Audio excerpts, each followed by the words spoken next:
Let me tell you about a game, and you can keep a mental note of if the premise sounds familiar. Valkyria Chronicles is a game about a continent-spanning conflict called the Second European War, styled as EW2. The conflict is between westward democratic nations and an autocratic expansionist power, notable for its use of supremacist rhetoric. Before this war, there was a conflict that took a similar shape in terms of the nations involved, predictably titled the First European War and styled EW1.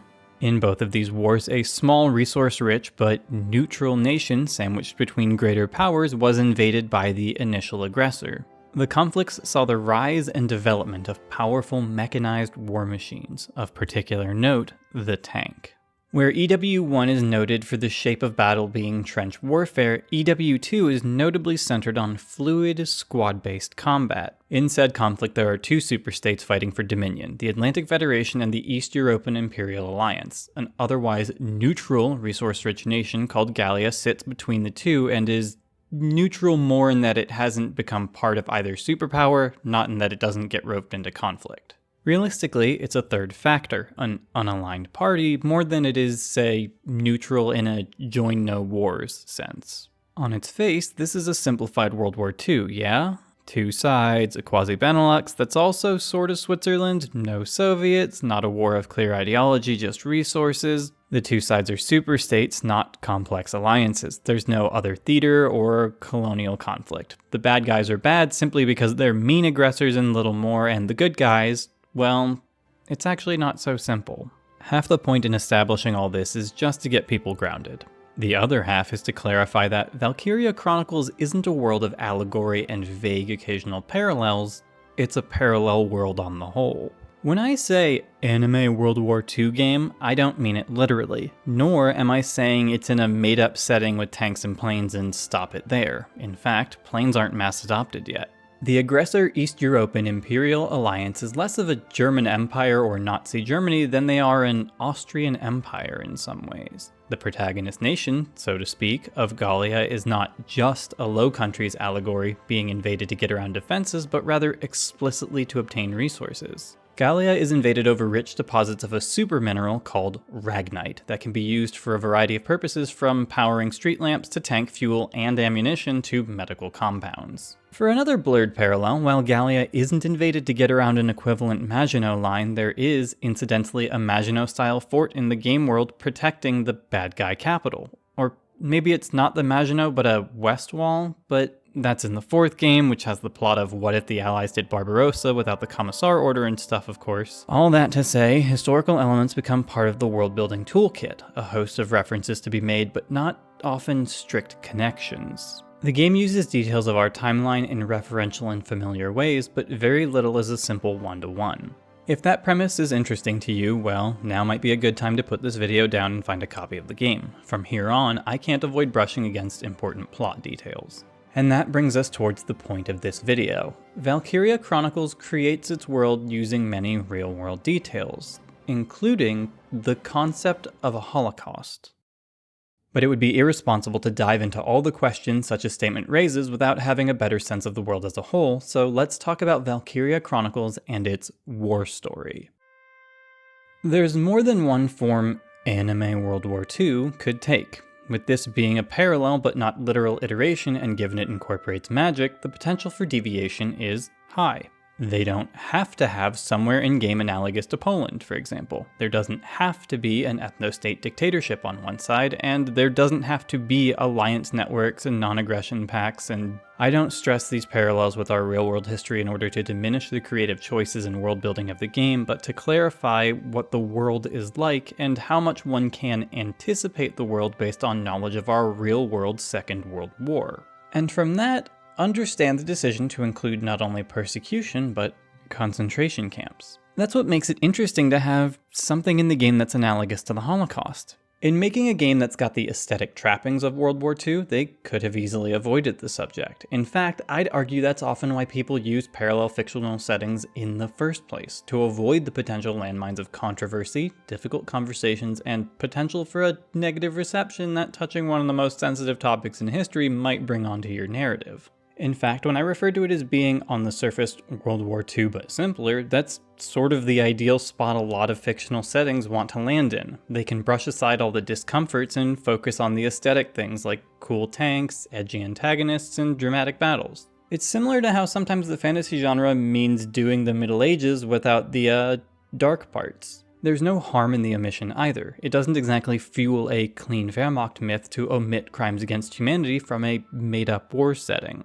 The risk that taking on the inherently complex elements of war in your anime wargame runs is that your anime wargame wants war to be fun. The path of least resistance is to smooth away the messy parts, and it's noteworthy that Valkyria Chronicles both does not do that and manages to pull together a narrative where war comes with harsh realities is more than edgy set dressing. I won't go through all the story beats or provide a full summary. The base premise you have so far should suffice. For some quick caveats, 1. Yes, I'm aware that the character artist Raita Honjo is also a prolific smut artist, and I use that term non-derogatorily, but it feels YouTube safer than the actual terms. His designs are very tame here, and he doesn't seem to have had an impact on the plot, which is my focus here, so for our purposes, his involvement isn't too relevant. Learning that he's the same guy who came up with the base designs for Katawa Shoujo was like when Light touches that scrap of the Death Note and gets back a ton of memories. If only there was someone with the credentials to make a video about that game. Anyway, that's pointedly not what this video is about.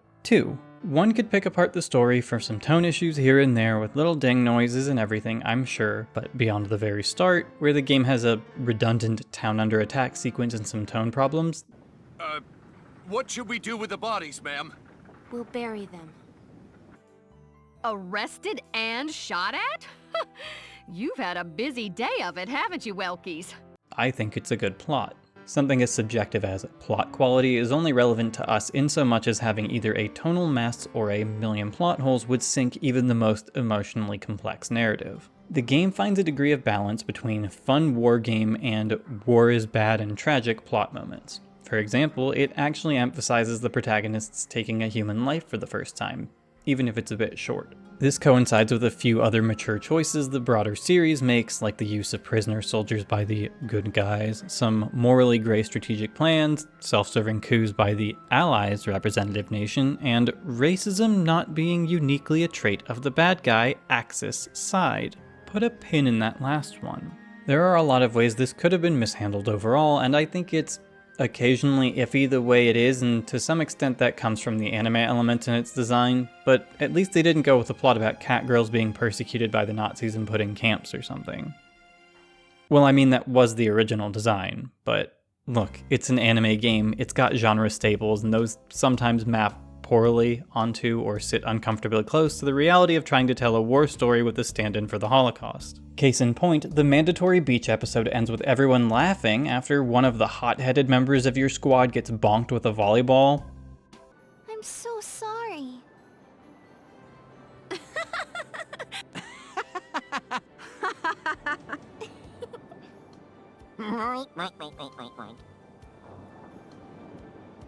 And then the next chapter is about liberating a concentration camp and the death of slave laborers. And I can't believe I'm going to say this sentence, but to be frank, that's not to say that catboy persecution is inherently too silly to work. Fire Emblem Path of Radiance found a way to create a fictional society with its own fantasy racism and persecution of people with literal cat ears, and it's fine. Good, even. The story is built around the persecution as part of it, and it doesn't feel like an express metaphor for an exact people or historical moment. You don't look at Path of Radiance and go, yeah, this is insert historical atrocity in fantasy anime form, but you do recognize what persecution is. With Valkyria, it's very clearly anime World War II, which means there would have been a catgirl holocaust. Now, they didn't go with that design, and we should be thankful because I suspect it would lead to the worst fandom imaginable. I bring up the design they didn't go with specifically to insert this point. There's a tension between how grounded or distanced portrayals of persecution are, and from that tension, we find a line for the absurd, and with absurdity comes, well, it's not quite offense so much as a distasteful display, something from which it's too hard to acknowledge the deep thoughts or emotional threads of the story, because you're distracted by the absurdity. the absurdity wouldn't be isolated to a single cutscene or a tension-breaking moment, it would be baked into the premise. I'm not going to digress into the quote-unquote point of Neko people in anime and the inherent cuteness of animal features and all that, because hopefully it's apparent why it's weird to make the signifiers of a persecuted people the cute things about them, or worse, explicitly inhuman traits. The human mind was not meant to comprehend the uwuification of Dachau. So instead, they went with an ethnic group of human people who have visible signifiers of their otherness that are more grounded. And that's true to life in some sense, but it's also kind of uncomfortable, largely in the way making up any persecuted people would be, especially when using details that even slightly resemble the real world. That becomes its own entire balancing act.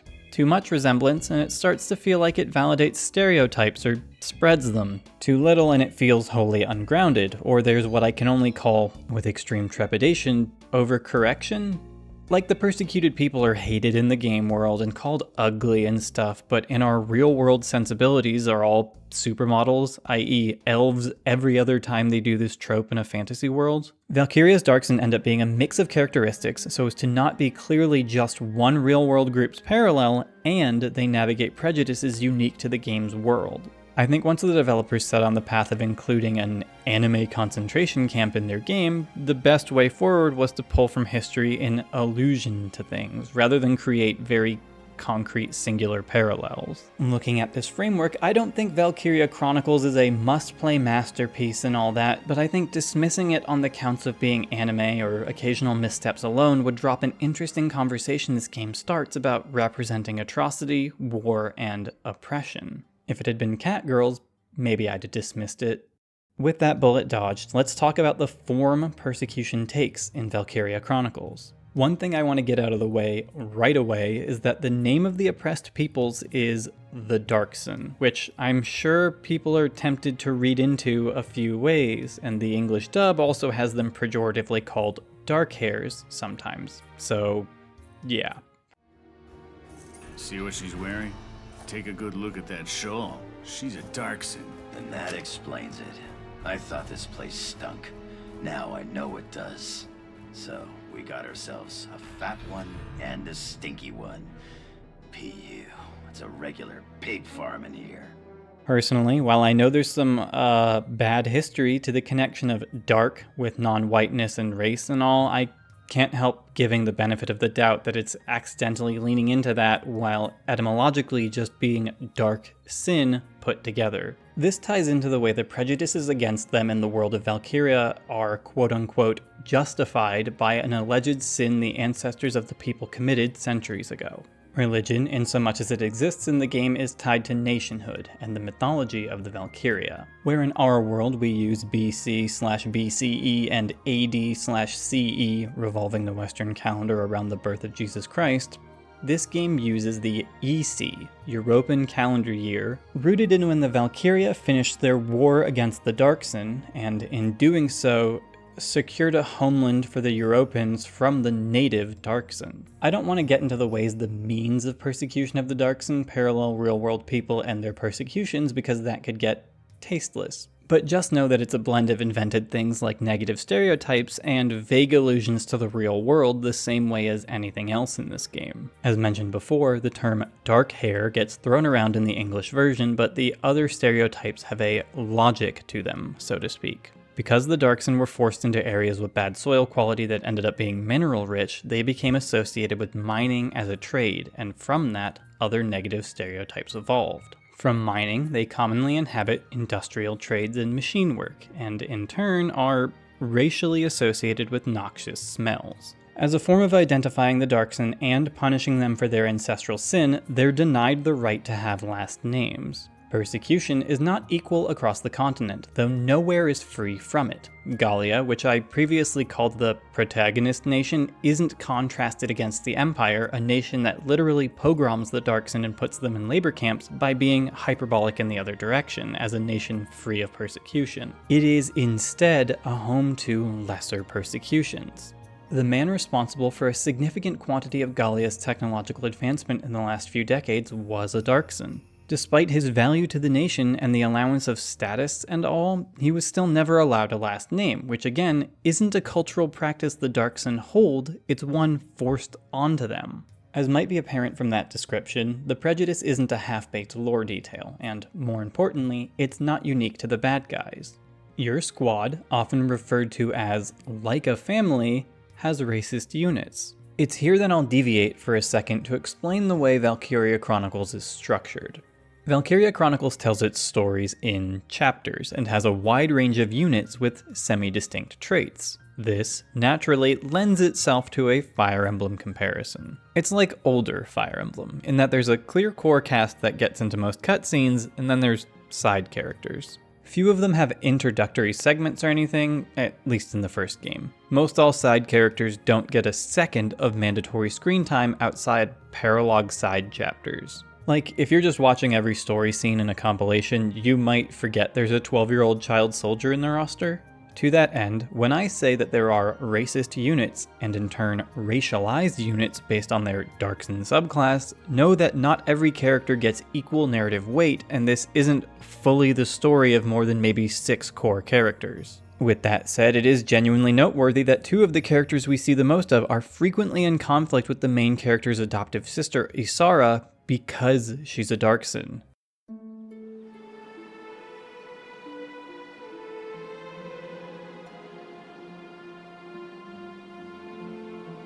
Hold on!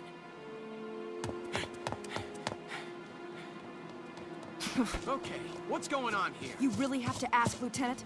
It's either her or me, pal. Who let her in anyway? You really think I'm gonna work with a dark hair? She'll blow us all up. Besides, I can't stand the stink of her! Her type's got a bad reputation and everybody knows it. No Darksons allowed. You hear me? Oh yes, I've heard everything you have to say. But I'm still a human being the same as you. Besides, no evidence exists to substantiate what you call the Darkson calamity. It's a myth. Excuse me? So what, you're calling me stupid now? Stop it, that's enough! Okay, boss man. We won't fight alongside no Darkson. What about that can't you understand? And the characters are racist. This is one of the main ways we, as players, experience the hatred in this world. It's from teammates.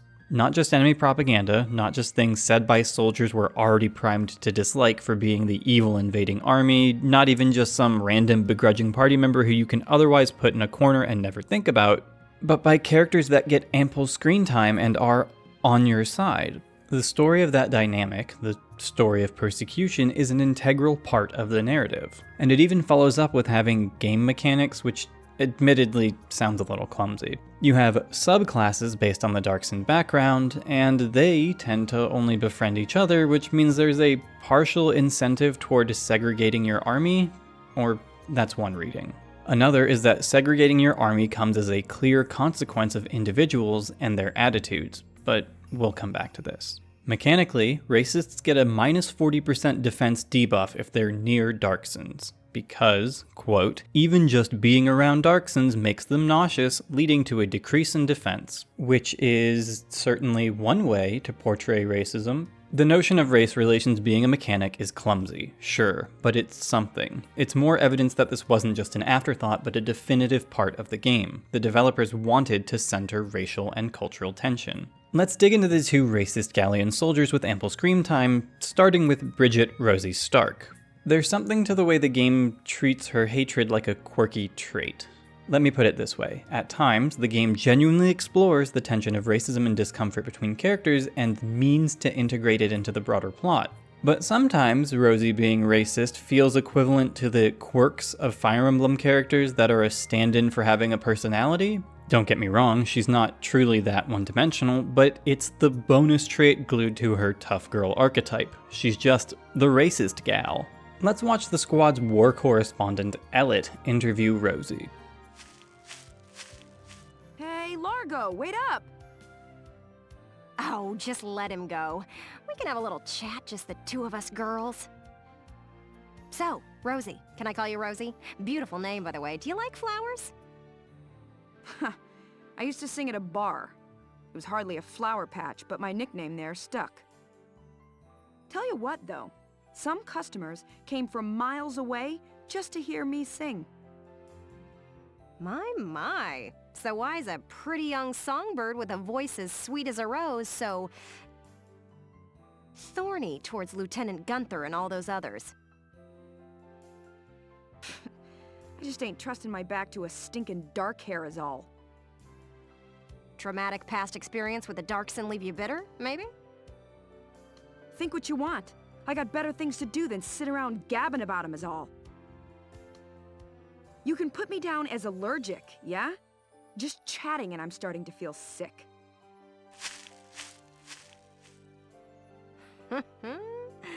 Bet she'd spill the beans if you got her riled up enough. Maybe next time. Still, a veteran carrying a torch for his captain and a Darkson-hating chanteuse? They may be cranky, but they're characters. You can see how the racism Rosie puts out there is framed as a quirk. Elliot immediately jumps to assuming there's a reason for it, a justification like a wrongdoing or some kind of trauma. And then she posits that with a little more probing, that story might come out. And it turns out the push Rosie needed was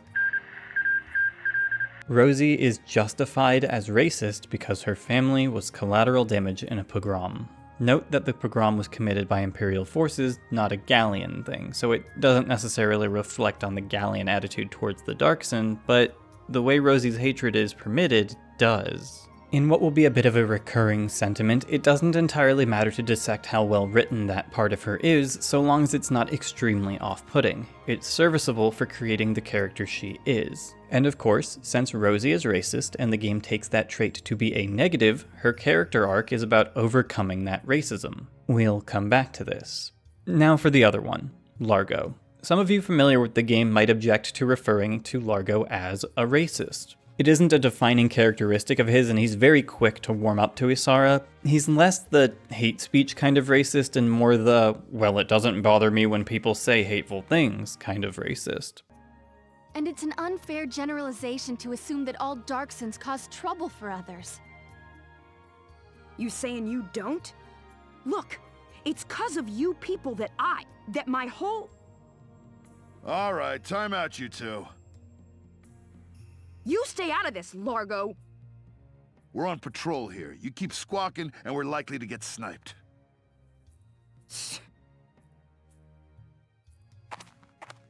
You too, kid. You know Rosie's got a temper on her. She wouldn't go off if you didn't talk back. I don't believe anything I've said is untrue. Stubborn as mules, both of you. It's obvious that Largo's character isn't centered on his racism so much as his general stubbornness and gruff persona and stuff. He doesn't have an arc of having to work through some negative trait. But he represents what's probably the median of Gallian society, a quiet enabler who only steps in when arguing happens, not when racism starts. There is, in games about or including narratives of prejudice, a tendency to humanize the oppressors, the racists. It would, after all, do no good if Fire Emblem Jill was just racist for no reason and never changed her ways. The two narrative options they tend to have are, it's childish ignorance and they learn to step away from it, or some kind of justified traumatic response, which tends to be stuff like Rosie, a genuine trauma and misplaced hatred. That way, there's one solid, specific thread to pull at to unravel the racism. That ultimately makes the racism both justified and easy to fix. And to be fair, if they went around making a lot of characters who were just upbringing racist or a world of systemic racist with no way to address it, then most of the cast would be unlikable and it wouldn't really be good for a game where you're supposed to like the people, yeah? From here, we can get into the shape of arguments around race a bit more, and in turn, the resolutions to the issues. The conflicts Largo and Rosie have with Isara are based in racism, but the game does and does not want to call those out, so Isara frames it as disagreements in a way that feels sort of just wrong. One could argue she's being the bigger person here, or the authors are doubling down on the Darksons believe in peace more than anything stuff, but we'll have to table this. Let's address the way the game resolves Rosie's arc. The short version is this. She's racist without much consideration aside from moments where she has to catch herself being normal to Isara and then get mad again. Like a racism tsundere, I guess? And then she witnesses the Holocaust and it changes something for her. Suddenly, these people are human to her, not just doombringers. To an extent. She doesn't just say, my racism is over now because of what she witnessed, and I'm of two minds here. One is that it always feels cheap when some flaw in a character is presented as deeply ingrained and then it goes away after one significant event. It's a flat sort of resolution, so seeing her know she's holding on to some negative feelings even after her turning point is honestly refreshing. The other is that, well, if there was going to be a significant event that could drastically alter how someone perceives the world, at least on a surface level, witnessing a Holocaust is probably one of them, so I don't think I'd have faulted the writers if they took that route. In retrospect, for me at least, I earnestly can't decide how I feel about it. Where does that leave us? Remember when I said we'd come back to how segregating your forces was incentivized by the personality traits of individuals? Well, it's the time of the video where I have to inject in some discussion about individuals versus systemic problems or face summary execution by orders of insert breadtuber. Rosie's story is of an individual. Largo's is of an individual. Their resolutions are on an individual basis in a world of systemic persecution. How does the game approach said systems, though? I've made the argument that one cannot write off the persecution plotline as just set dressing or a cheap injection of pathos. I've made the argument that this game centers its narrative on persecution as much as on the hardships of war. I can't call them horrors when obviously you're not meant to walk away from the game thinking, wow, war is horrible. This isn't a game you've heard of but never played. And I've pointed out the idea of a loose association to religion and nationhood, which is a good place to pick at the foundation of the setting's systems.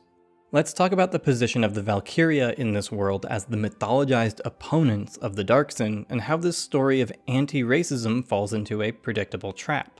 The game is called Valkyria Chronicles, so obviously the Valkyria are important to the narratives. Beyond the living ones we see in-game and their positions of power and impact in some cases, we can also look towards something more subtle. The anthems of Gallia and the Empire reflect both a primacy of the status of the Valkyria and the war with the Darkson, respectively. Gallia's anthem, in so much as we get to see it, includes the lines, Valkyria, Valkyria, may the bloodline live forever, Valkyria, Valkyria, bless and protect our fertile land. The Empire's is, forward we march to conquer those who defiled the graves of our fathers, for the everlasting glory of the Emperor, King of Kings. The importance of the Valkyria cannot be removed from their role in a war that saw the Darkson defeated. They cannot be removed from the myth of the calamity. These nations, in centering the Valkyria and conflict, have made persecution part of their central identity. Gallia's independence is reliant on the Valkyrian descent of its royalty, the prestige that presents, and, in the case of anime World War II, literal magic abilities they possessed. And, big spoilers, this idea of challenging systems as opposed to the actions of individuals does have a pivotal moment with the royals. It turns out that the royal family of Gallia, a symbol of the nation and its independence held up by the power and significance of being Valkyrian by blood, is actually of Darkson descent. The Archduchess reveals this truth in the hopes that it can heal the racial divisions of the nation. And in some ways, this reflects an accounting for the way systemic racism plays a part in society while also sort of bowing out to individual responsibility. It's a mix. We don't have time, nor do I have significant interest in getting into Valkyria Chronicles 2, but it's worth noting that the antagonist of that game is essentially a super racist, so obsessed with the Gallian national origin as a Valkyrian-led monarchy that he's working to overthrow the current government, purge the Darksons, and install a lab-grown Valkyrian as the new head of state. He is a caricature of being unable to face inconvenient truths, going so far as to use unnatural modern science to force his national mythological beliefs into reality, so to speak.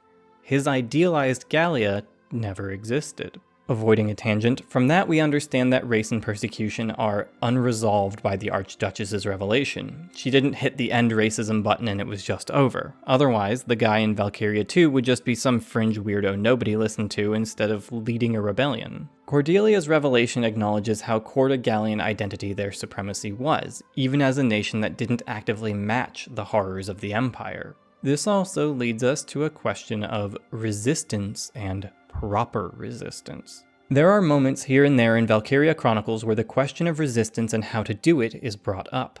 In some ways, the argument occasionally dips into Largo-esque positions of victim blaming, if you didn't rile her up sort of situations, and hardly goes much further. In another, Rosie, who is, again, the racist character, witnesses the aftermath of the Imperials slaughtering Darkson for expressly ideological purposes and is moved to call for vengeance against whoever did this. In response, Zaka, the second Darkson main character, says it's not their way to meet violence with violence, but to respond with peace. He implies passivity in the face of explicit slaughter is the Darkson way, which, sure, it's very antithetical to the myth that spawned their persecution, but it kind of caters to the narrative that resisting one's own persecution puts you on equal footing with your persecutors. Oh well, at least they didn't go and make one of those tasteless, the people seeking liberation turn out to be too terroristy, and that's how you know liberation is bad actually, and we should all just talk type of things like Bioshock. Oh, for fuck's sake. Okay, look, within the narrative of Valkyria 1, resistance as a topic is not handled in an ideal way, but the overall narrative of persecution is surprisingly competent. And from that, we go to how it could have been worse. It doesn't take the easy way out of making persecution something only the evil faction does. It doesn't get lazy. I've seen lazy. Final Fantasy XVI is lazy. Deus Ex Human Revolution and Mankind Divided are lazy. Detroit Become Human is, well, that one's arguably worse than lazy, but whatever. The general trend, as I've seen it, is if a company wants to tell a dramatic and sad story with their game and it involves persecution, they don't have the nerve to make the parallels to real oppression any more tangible than being a soup of references. Now, the persecuted people in Valkyria are debated on who they represent, arguably inspired by a conglomeration of the Holocaust's ethnic victims, or Japanese, all of which is a matter of perspective, as is the case with any allegory. But the narrative isn't a mush of signifiers. In Deus Ex Mankind Divided, there's imagery that spans the civil rights movement to the persecution of Jews to weird pro-life metaphors, and it just becomes a mess that's at once easy to point at and name a reference to, but impossible to conclude means much of anything. For more of that, there's an errant signal video. The end result is clearly that the creators don't want to give a message. They want set dressing. Persecution is bad isn't exactly a hot take. What makes Valkyria different is that when it steps into showing you the persecution, it's not just an expo dump or something they tell you is happening and over. It's something you see. Characters you're supposed to like say racist things. It's not just a needlessly hostile world, even though it's literally a war story. What I mean is that it's not just ceaseless prejudice and cruelty. Sometimes games get overindulgent with the mood of, your kind aren't welcome around here. But we should be cautious about how we cast the real world onto this piece of media. It's not that it's just a game, so much as that the over-application of allegory onto moments that should be taken as distinct is most likely to muddle the narrative. Yes, there's a grave sin narrative that in some ways parallels the way the death of Christ is invoked by certain people as a justification for hate, and they may have pulled that from a real-world idea, but in the world of Valkyria, the implication of the myth being wrong is that if it were right, the persecution would be justified. And that just isn't true. It shouldn't be true. From a narrative standpoint, the player spends hours of the game thinking that the calamity really was caused by the Darkson according to ancient accounts, and sitting with that, lacking the revelation, the player obviously isn't expected to become okay with the persecution. The basic story presented by the game, even when it is putting an agnostic framing on the calamity, is that the Darkson are the natives of Europa. The generally held view of the Valkyrer is that they saved the continent, even though they are also the conquerors who arrived from elsewhere. Buried in that is some implied idea that, left to their own devices, the Darkson would have destroyed their own homeland for no reason. With this, the game simultaneously stumbles into being a Holocaust narrative and a story of centuries-old conquest. To speak from our real-world history, the Holocaust targeted many different people, but there were two major ethnic groups who were specifically vulnerable and cast as having no home: the Jews and Roma. While most blurred parallels in this game are ostensibly helpful in creating a proper distance from which to tell the kind of persecution story it wants to tell, there's something distinctly jarring about the crossroad created here. To speak in real-world parallels, if only briefly, it is drawing from Nazi persecution of the ethnic victims and, in a far less explored but narratively implicit way, the struggle of colonized people who have been displaced and marginalized in their own homeland for centuries. It bears stressing that the Valkyria and European descendants acknowledge coming from elsewhere, never making claims otherwise. Are these two things incompatible? Sort of. It's hard to draw that line. The Darkson are stateless, and they are othered. Part of me wants to say that the stateless circumstances of Jews in Roma is an integral element of the historical persecutions, but that's not actually at odds with being put in camps and corralled into ever-shrinking pockets of land, is it? No, indeed, where the historical parallels the game most aesthetically mirrors don't match up in this moment, there are other historical precedents that conform neatly to this framework. The indigeneity of the Darkson might not neatly fit a World War II parallel narrative, but it's not an unfamiliar story. So after all that, what are we left with? Valkyria Chronicles goes to tragic and dark and emotionally driven places more than once. There's an entire cutscene humanizing the enemy soldiers by having one die, crying out for his mother. More than that, the game centers a narrative of persecution more than one might expect for a game that adopted World War II as a setting because tanks are cool and Band of Brothers was popular. Despite the aesthetic hurdles of being an anime video game ostensibly constructing a Holocaust story, Valkyria Chronicles manages to present a compelling narrative of persecution and avoid almost all of the pitfalls one might expect from trying to do just that, given genre conventions and the medium. And that's why I think it's worth exploring the way they present it. I can make fun of the fact they almost made it about cat girls, but they didn't. I can point out how they put the chapter about a concentration camp right after the mandatory beach episode, because that's genuinely deranged, but at the end of the day, they did try to keep the horrors of war, the atrocities surrounding it, when they didn't have to. And I have to respect that. It also walks its way into inherently tricky topics, into narratives of oppression and personal versus systemic problems, and frankly, it does a better job than some other war media I've seen. It does a better job than some Holocaust fiction I've read, which, to be frank, might have more to do with that subgenre having a worryingly low bar all its own, but that's a topic for another day. Its faults are less predictable so much as they are a product of layered implications, and I don't think anyone would seriously walk away from a game like this with their main lesson being from the clumsy bits. It makes you think, and it does a lot with the relatively short time it has to develop its world. From a world-building position, it surpassed expectations. From a narrative one, it did as well.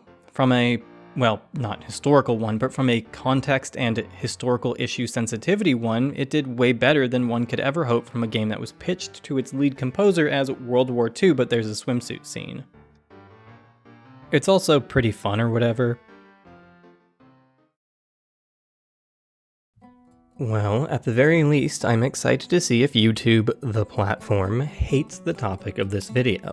But I'm sure at least someone has had thoughts like these stuck in their head for half a decade and enjoyed this one. Thanks for watching and sticking around. Next time there might be a question and answers in the outro. Also, thanks to the people who donate/tip to help make this all doable, particularly Jan Ursa, Cesare Mikuwa, Defender, Freddy, Galactic Beyond, Isaac of Lyria, Lissing FMA, Mark Soto, Michael Kelly, Nick, Ned Slogan, Sippa Turnipsy, Queen Naked Molerat, and Vichire. Last month was a bit of a rapid growth period, and I've been doing some bureaucracy and figuring out coffee and stuff, and sorry if there are any patron mistakes or slips through the cracks. I'm trying to think of new ways to show the names that feel fair. No promises what next time will be, but it's definitely not about Valkyria Chronicles. So, bye.